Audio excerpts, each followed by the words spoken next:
সালামু আলাইকুম। আওয়ামী লীগের নেতাকর্মী যারা আছেন খুবই খুবই সাবধান। এই মুহূর্তে অন্তর্বর্তী সরকার যেই পলিসি গ্রহণ করেছে বা প্রশাসনের প্রতি যেই নির্দেশনা আছে অথবা প্রশাসনও যেই রকম অ্যাক্টিভিটিস করছে, আসলে কোনটা কতটুকু সত্য বা মিথ্যা সেটাও যেমন বোঝা কষ্টকর, তবে আওয়ামী লীগের নেতাকর্মীদের জন্য সরকারের বিশেষ একটা ধরপাকড় কি বলা হয় যে ধরেন প্যাকেজ কিন্তু শুরু হয়েছে। এমনটাও বলা হচ্ছে পুলিশের পক্ষ থেকে নাকি বলা হয়েছে যে আওয়ামী লীগের যে কোনো নেতাকর্মীকে ধরিয়ে দিলে 5,000 টাকা পুরস্কার। আবার নির্বাচনের আগে বিশেষ করে গতকালকে আক্তার হোসেনের সাথে যেই ঘটনা ঘটেছে আমেরিকার নিউ ইয়র্কে, সেটা নিয়েও কিন্তু সরকারের ভেতরে শক্ত অবস্থান তৈরি হয়েছে। বিশেষ করে যারা স্টেক হোল্ডার আছেন, এনসিপি, জামাত ইসলাম বা অন্যান্যরা প্রশাসনের উপর চাপ প্রয়োগ করেছেন যেন আওয়ামী লীগকে মোটামুটি ধরপাকড়ের পরিমাণটা একটু বাড়িয়ে দেওয়া হয়। আবার গেল কয়েকদিন আগে আমরা দেখলাম যে পুলিশের পক্ষ থেকে আওয়ামী লীগকে কোথাও যেন বাসা ভাড়া দেওয়া না হয়, কোন একটা এলাকার মধ্যে মাইকিং ছিল। তো এর মাঝখানে আজকে একটু আগের যে আপডেট, এটা আমার কাছে মনে হচ্ছে যে এই মুহূর্তে একটা টর্নেডো সাইক্লোন আপনার আওয়ামী লীগের দিকে ধেয়ে আসছে সরকারের পক্ষ থেকে। আওয়ামী লীগের নেতাকর্মীরা আস্তে আস্তে মিছিলের সংখ্যা বাড়াচ্ছেন, সাইজ বড় হচ্ছে, আকার বড় হচ্ছে, মাস্ক খুলে আস্তে আস্তে প্রকাশ্যে আসা শুরু হয়েছে। তো আওয়ামী লীগ যেমন তাদের রাজনৈতিক অ্যাক্টিভিটিসটা সরকারকে চাপে ফেলার জন্য তারা বাড়াচ্ছে, অপরদিকে আপনার সরকারও কোন লেভেলে হার্ড লাইনে গেছে আসুন দেখি। এই মুহূর্তে সরকারের যতগুলো গোয়েন্দা শাখা আছে, পুলিশ, আর্মি, বিজিবি, র্যাবের বা এর বাহিরেও ন্যাশনালি যতগুলো গোয়েন্দা শাখা আছে তারা কি পরিমাণ অ্যাক্টিভ দেখেন। একটু আগে রাজধানীর ঢাকা ফার্ম গেট এবং শেরেবাংলা নগর এলাকা থেকে 35 জন নেতাকর্মীকে আটক করেছে আমাদের আইন শৃঙ্খলা বাহিনী পুলিশ।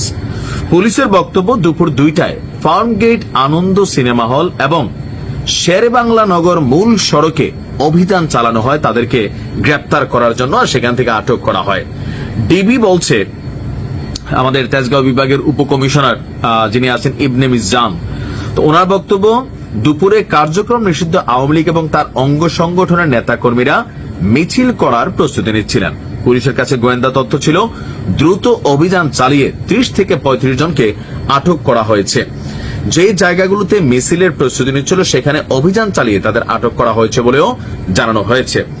এছাড়াও আপনি যদি দেখেন আজকে এলাকার নাম হচ্ছে কালকিনি ডাসার মাদারীপুরেও আপনার একই ঘটনা, যে মাদারীপুর জেলার কালকিনিতে রাতের আধারে নিষিদ্ধ ছাত্রলীগের ব্যানার একটা ঝটিকা মিছিল করা হয়েছে। এরপরে সেখান থেকে সাফায়েত ইভান নামক একজন ছাত্রলীগ কর্মীকে গ্রেপ্তার করেছে আপনার পুলিশ, আর এটা গণমাধ্যম থেকে কনফার্মেশন করা হয়েছে। তো এভাবে বিভিন্ন জায়গায় এই মুহূর্তে আপনার অ্যাক্টিভিটিস চালানো হচ্ছে। পাশাপাশি পুলিশের পক্ষ থেকে আমরা একটু আগে যে নিউজটা দেখলাম যে হোটেল এবং ফ্ল্যাটে কারা লুকিয়ে আছে, বিভিন্ন জায়গায় বড় বড় বিল্ডিং এ বা আবাসিক হোটেলে, ফ্ল্যাটে আওয়ামী লীগের অনেক নেতাকর্মী হয়তোবা লুকিয়ে আছে।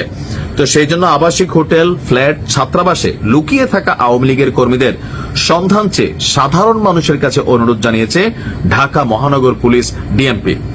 যারা কার্যক্রম নিষিদ্ধ করা সংগঠনটির কর্মীদের তথ্য দিবেন তাদের নাম পরিচয় গোপন রাখার প্রতিশ্রুতি দিয়েছে আপনার পুলিশ। বলা হচ্ছে যে গোয়েন্দা নজরদারি চলছে, অনেক ফ্ল্যাটে ফ্রি থাকছেন আওয়ামী লীগের নেতাকর্মীরা। পুলিশকে তথ্য দিলে পুলিশ সেখানে গিয়ে আওয়ামী লীগের নেতাকর্মীদের আটক করবে। আর এটা কেন হঠাৎ করে শুরু হলো, ওই যে ঝটিকা মিছিল বাড়ছে, মিছিলের সাইজ বড় হচ্ছে, এগুলা থেকে পুলিশ আসলে মাঠটাকে কন্ট্রোল করার চেষ্টা করছে। তো এই মুহূর্তে আওয়ামী লীগের নেতাকর্মীদের উদ্দেশ্যে আমাদের একটাই বার্তা, রাজনৈতিক কর্মকাণ্ড আপনি চালান, ঠিক আছে, ভালো কথা, কিন্তু এমন কোন কর্মকাণ্ড করেন না যেটাতে আপনি বিপদে পড়বেন। আর সরকারের উদ্দেশ্য, আইন শৃঙ্খলা বাহিনীর উদ্দেশ্য কথাবার্তা আবারও আওয়ামী লীগের সময় এই প্রশাসন আওয়ামী লীগের হয়ে গেছিল, আমাদের পুলিশ বাহিনী এজ এ রেজাল্ট কত পুলিশ যে মাইরা ফেলছিল ওই সময় এনটি আওয়ামী লীগাররা, হয়তো আপনারা ভুলে গেছেন। যে অপরাধী তার বিরুদ্ধে ব্যবস্থা নেবেন, কিন্তু কোন নির্দোষ মানুষকে দল করার অপরাধে আপনি যদি আইনের সাজা দেন, আবার কখনো সেই 5ই আগস্টের আগে পরে দৃশ্য তখন অন্য দলের তারা ঘটাইছে, সামনে আওয়ামী লীগ ঘটাবে। আপনি আপনার আইন অনুযায়ী যেটা নির্দিষ্ট, যেটা ন্যায় নীতির কাজ সেটা করবেন, কাউকে অযথা মিথ্যা মামলা হয়রানি করবেন না, তাহলে আপনি আগামী দিনের জন্য খারাপ কোনো কিছু হয়তো এখানে হবে না। বাট কোনো সাধারণ মানুষকে হয়রানি করা, নির্যাতন করা একটা মামলা দিলে এই লোক মৌতের আগে ভাই একবার আপনারা দেখা নেবে। আর এটা কিন্তু আমরা দেখছি বাংলাদেশে।